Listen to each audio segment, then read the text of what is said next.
123333 বিভূতি express রোজ রাত 7:55 হাওড়া থেকে বারাণসীর উদ্দেশ্যে রওনা হয়। সকাল 10টার মধ্যে পৌঁছে যায় Varanasi junction. Upcoming station Kashi junction. ব্রিজের ওপর থেকে নমঘাট বেশ পরিষ্কারভাবে দেখাই যাচ্ছিল। আর আমাদের ডেস্টিনেশন স্টেশন থেকে সোজা হোটেলে চলে গেলাম।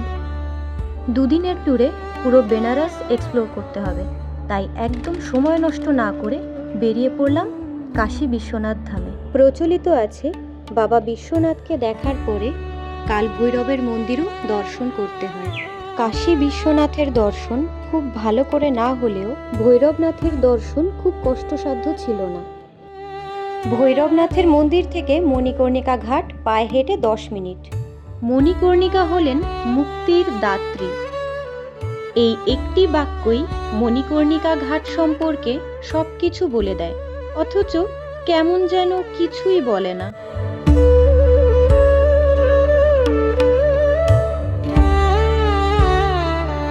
বেদ ও পুরাণে মণিকর্ণিকা সম্পর্কে বিভিন্ন কাহিনী পাওয়া যায়। এগুলোর মধ্যে সবচেয়ে প্রচলিত কাহিনীগুলো আজ বলবো। কথিত আছে ভগবান বিষ্ণু একবার গভীর ভক্তি সহকারে ভগবান শিবের কাছে কেবল একটি বর চেয়েছিলেন, যেন পবিত্র নগরী কাশী কখনো ধ্বংস না হয়, এমনকি মহাপ্রলয়ের সময়েও নয়। তার ভক্তিতে সন্তুষ্ট হয়ে শিব পার্বতী তার বরটি মঞ্জুর করেন। তখন থেকে বিশ্বাস করা হয় যে এখানে যেই মৃত্যুবরণ করে সে জন্ম মৃত্যুর অন্তহীন চক্র থেকে মোক্ষ লাভ করে।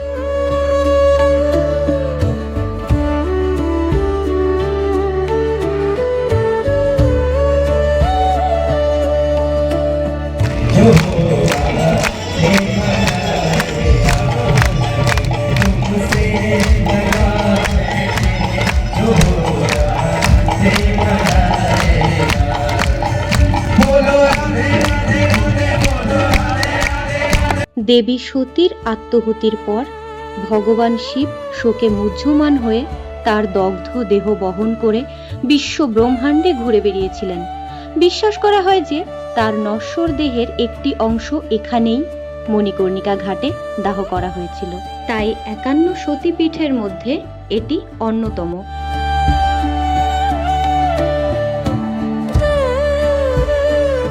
একটি জনপ্রিয় কাহিনী অনুসারে ভগবান বিষ্ণু শিব ও পার্বতীর জন্য একটি স্বর্গীয় স্নানাগার তৈরি করেছিলেন, যা এখন মণিকর্ণিকা কুণ্ড নামে পরিচিত। একদিন সেখানে স্নান করার সময় দেবী পার্বতীর কানের দুল পিছলে কুণ্ডে পড়ে যায়। শিব কাছে থাকা এক ব্রাহ্মণকে সেটি তুলে আনতে বলেন, কিন্তু লোকটি তার মূল্যের লোভে গোপনে সেটি রেখে দেয়।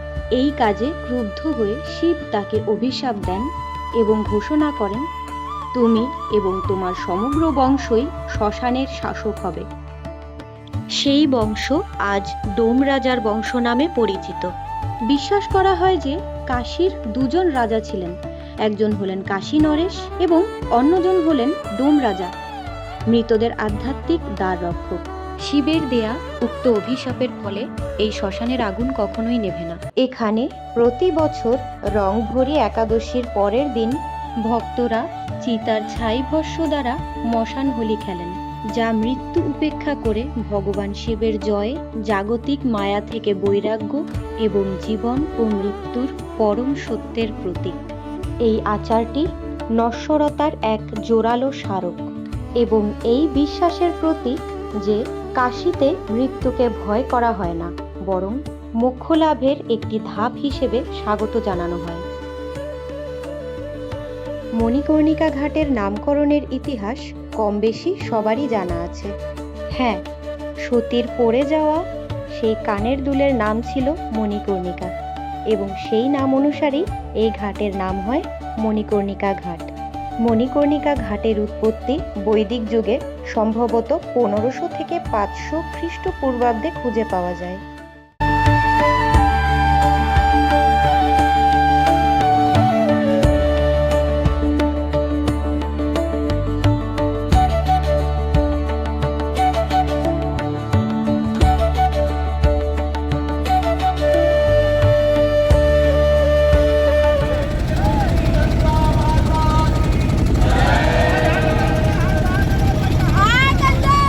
এই ঘাটে শবদাহ সমাজের সর্বস্তরের মানুষকে মৃত্যুর এই অন্তিম আচারে একত্রিত করে। হিন্দু অন্ত্যেষ্টিক্রিয়া ঐতিহ্যের সমতা ভিত্তিক প্রকৃতিকে মূর্ত করে এবং নশ্বরতার আচারগত, আবেগগত ও সামাজিক দিকগুলোকে প্রতিফলিত করে। এর আধ্যাত্মিক ভূমিকার বাইরেও এই ঘাটটি শত শত পরিবারের জীবিকা নির্বাহে সহায়তা করে। ডোম পুরোহিত, কাঠ বিক্রেতা, ফুল বিক্রেতা থেকে শুরু করে যারা বিভিন্ন আচার অনুষ্ঠানে সহায়তা করেন, এই পবিত্র অর্থনীতি শবদাহের প্রাচীন ঐতিহ্যের সাথে যুক্ত একটি সম্পূর্ণ বাস্তুতন্ত্রকে টিকিয়ে রাখে।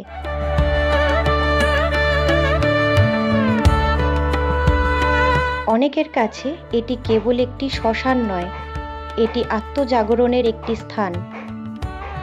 আগুন, ছাই এবং মন্ত্রোচ্চারণের অবিরাম উপস্থিতি কেবল মৃত্যু নিয়েই নয়, বরং আমরা কিভাবে জীবনযাপন করি, কি পেছনে ফেলে যাই এবং এরপর কোথায় যাই, এই সব কিছু নিয়ে গভীর ভাবনার উদ্রেক সৃষ্টি করে।